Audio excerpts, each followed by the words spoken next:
I am Michael Thielander. I'm the head of product marketing for a company that's headquartered here in Portland. I'm in Portland, called Eclypsium.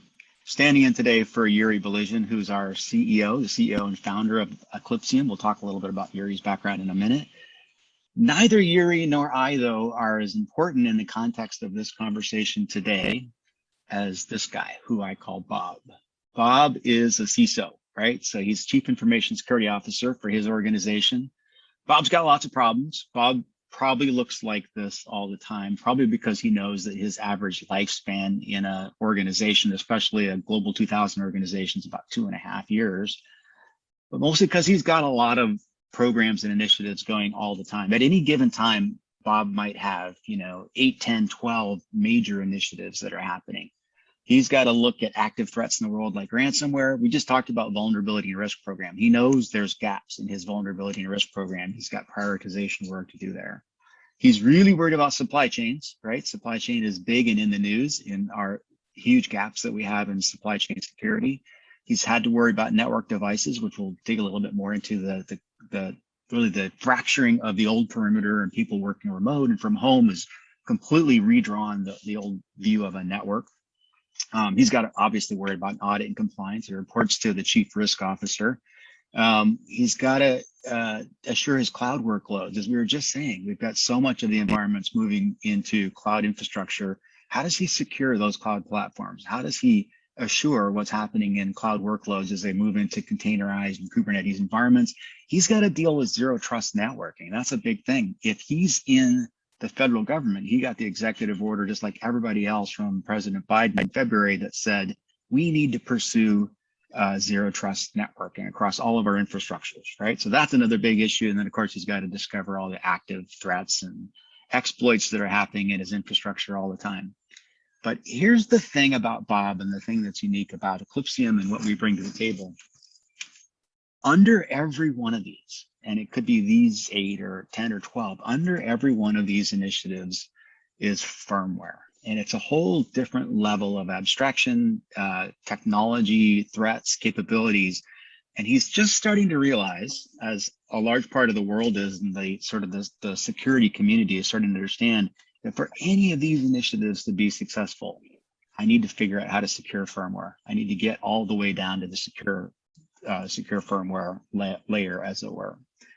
And it's not just, something that a few professionals in the industry are saying. This is something that Gartner recognized at the end of last year. Analysts, in particular, like Peter Furstbrook, who works on the endpoint side of things, said firmware may very well be the next endpoint battleground for advanced adversaries. And what he means by this, and what they mean in general like this, and I won't get into too much technical detail. Anytime we talk about firmware, we run the risk of getting overly technical. But I'm going to try to keep it really simple. If you envision, say, a basic architecture of a system, it's basically got a Chinese wall in it. It's got a big dividing line between what's on top, which are the applications and the operating systems, the virtual environments that we are patching, that we're working at all the time, that we're constantly looking to, again, prioritize, patch, upgrade, mitigate. But there's below that line, sort of below the waterline, as it were, is the hardware piece. And all of the hardware relies on firmware.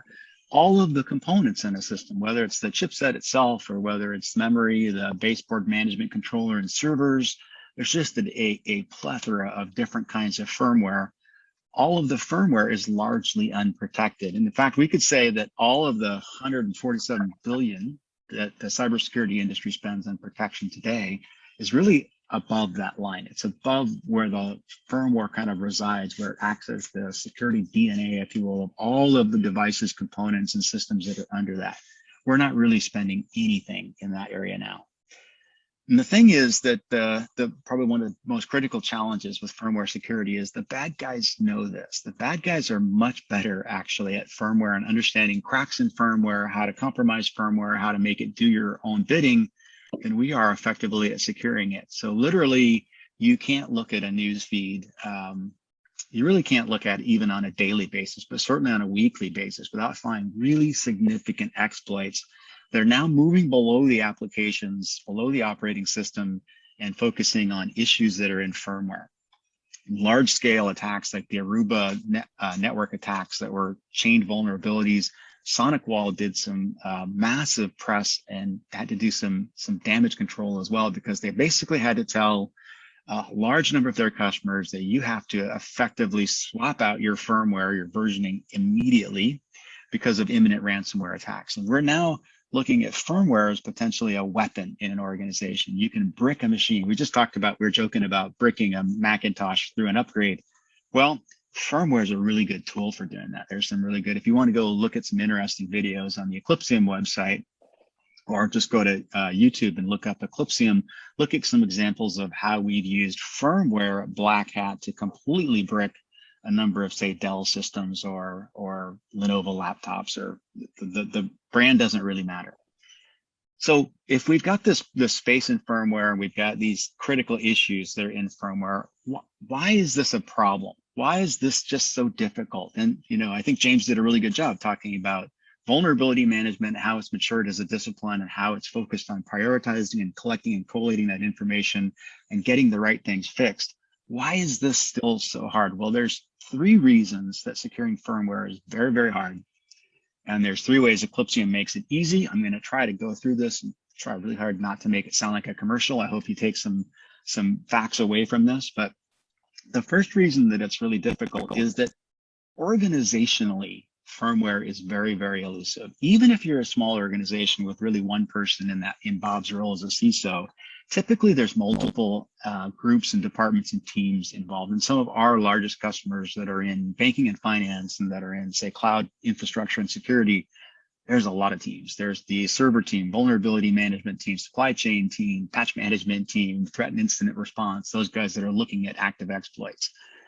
All of these teams are beginning to have a dependence on firmware.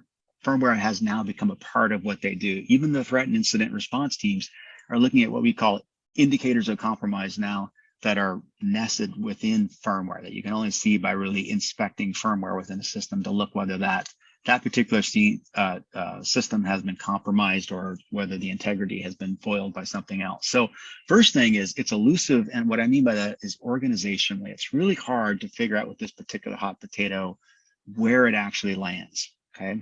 All of these teams have a dependence on firmware, but very few of them really have any expertise in firmware. So it's elusive. The second issue that we have and why it's hard is that there's a really big and growing blind spot with firmware. When you get below that operating system and below that application layer, you start getting into all of the components of any system, whether it's a laptop like this or whether it's a server or network device. There are hundreds and hundreds of components, and the degree of attacks that are now focusing down at that level, whether it's baseboard management controllers or whether it's memory that's within it or whether it's Wi-Fi chips or whether it's your, effectively your old IO chips, your input output chips, your PCI import and ports on it, whether it's your SSD hard drives. There is a ton of exploits and attacks that are happening now, and they're fundamentally invisible at many layers of vulnerability and endpoint security management. And they're aimed at all of these firmware components. And there's a lot of these firmware components. There's 15 to 20 in every endpoint. There's 15 to 20 different elements or components of firmware that ship with it. There's 30 or more in every server. And of course, every single network device has firmware that it ships with as well. And here's the biggest challenge. Not only is there a lot of firmware that's now under focus and under attack from the bad guys, who whether it's nation state attackers or whether it's just your average financially motivated attacker, the tools that we're typically using, vulnerability management and endpoint security, were not built to look at that level. They weren't built to unpack that level of information and to do that kind of inspection and look at integrity.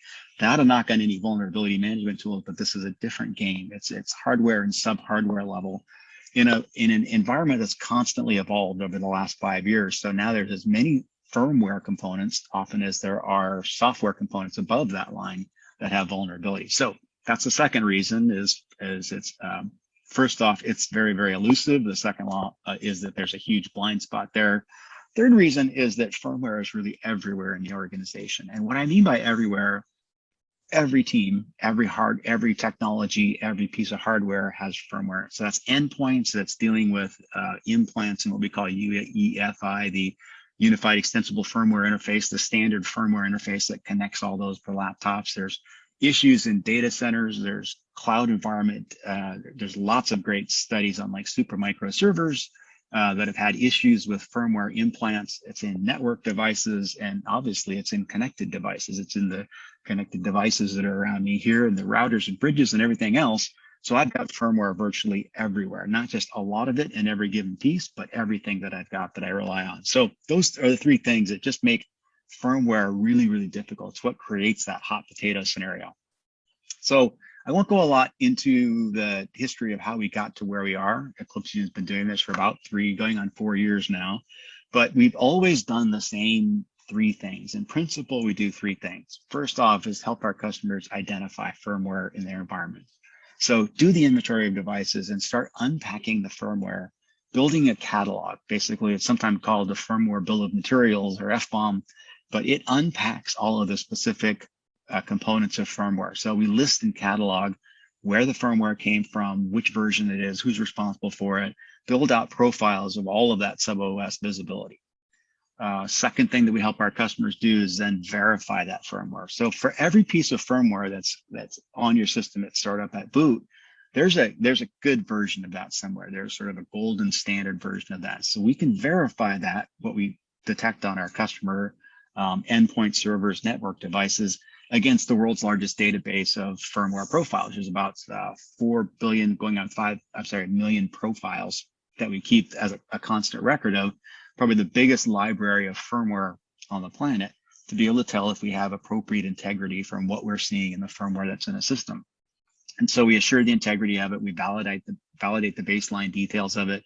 And then, of course, if there is a security standard for how that firmware should be configured or how it's set, we can check that against the standard like NIST 853, or actually NIST has a new standard coming out, 1800-34. Sorry to throw a bunch of numbers at you, but it's specifically designed around assuring the integrity of computer systems, and it focuses on this area. It's all about verifying what's in your system at the hardware and the firmware level. So we identify the firmware in your devices, we verify the integrity of that firmware, and then we help our customers fortify it. And fortify basically just means we help them either set a known good appropriate configuration state, or we help them orchestrate the repair and patching of their firmware. As we were just saying, or James was saying, if it's difficult and challenging to patch software at the application OS level, it's even more so at the firmware level. We really never know what's going to break. And that's why many companies will go to the end of life on equipment, 3-4 years on equipment, and never update the firmware. The challenge is they can't do that anymore. We no longer have the luxury of doing that because of the level of firmware-oriented exploits that we're dealing with. So we have to get good at fortifying firmware. We have to get good at patching it. We have to get good at upgrading it and getting customers, our customers, comfortable with it. So that's basically what Eclypsium does. Against those three problems, we set these sort of three benefits of identifying, verifying, and fortifying firmware. And ultimately, at the end of the day, take all of this and put it in a very usable package, and we circle all the way back around to our buddy Bob. Bob's goal, obviously, is to get his work done. He wants to get those other 8 or 10 different initiatives done. That's what his job is. Now, they're all increasingly rely on firmware, so we're obviously here to help Bob in that struggle, educate him on what can be done in firmware, and understand where it fits, like with those vulnerability and risk programs, and where it fits with endpoint security. So I'll stop. I covered a lot of ground there. Hopefully I was in time, maybe a little bit over. Michael, you have about 1 minute to answer any questions, and there is one in the chat from Ron Tallwalker asking, are you able to patch all major OS updates, including microcode, without causing issues like bricking? Without causing issues. So we can do firmware patching for any x86 systems. We can do firmware patching in a number of macOS systems, firmware patching obviously in network devices. It is very, very touchy. So before I say, yeah, absolutely, we can help customers with those updates, it is very selective for actually which systems. You can go to a library that we've got online that shows all of the systems, but the first thing we do that we support, not just identification, but all the way through the fortification stage. But the first thing we do is we sit down with our engineering team. We say, okay, what have you got? How does that compare to what we've already seen, what we've been able to do, firmware level updates? And are these your most critical systems that have to be updated today? And help customers figure out, does it have to come offline, or is it something that can be done, kind of in real time?